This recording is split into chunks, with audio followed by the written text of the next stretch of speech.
Ryan Bang, pinag-usapan ng mga netizens. It's Showtime host, masaya pa rin sa noontime show. Ang buong detalye, alamin!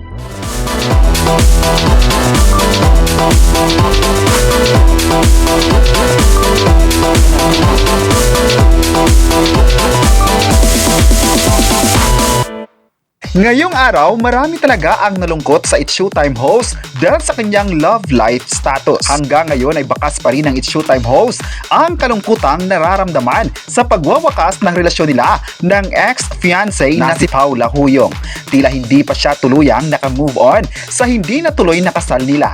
Sa segment ng It's Showtime sa attendance check noong Sabado, nagbigay ng kanya-kanyang mensahe ang mga host ng noontime show tungkol sa kanilang nakaraang relasyon. Pag tinawag ni Vice Ganda ang apelyido ng kanyang co-host, imbis na present ay shout out to my ex ang kanilang isasagot. Nang si Ryan na ang tinawag, ay ito ang kanyang sinabi. May dati raw siyang kasintahan at dati silang nagmamahalan pero di pumayag ang tadhana kaya hindi sila natuloy sa dambana. Bagamat nakangiti ay mababanag naman sa kanyang mata ang kalungkutan at tila nangingilid na ang luha. Dahil dito ay niyakap siya ng kanyang mga kasamahan sa It's Showtime.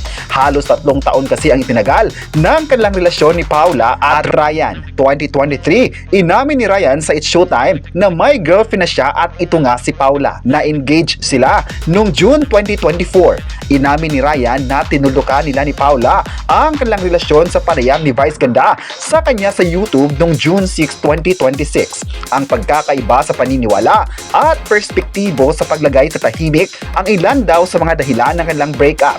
Dahil dito ay may mga netizens ang tila nalungkot sa kanilang idolo. Sabi nila, deserve ng kapamilya na ito na maging masaya dahil napakabait na tao. Hindi talaga nalalaos si Ryan dahil magaling siyang makitungo sa mga fans at maging sa mga taong nakatrabaho niya.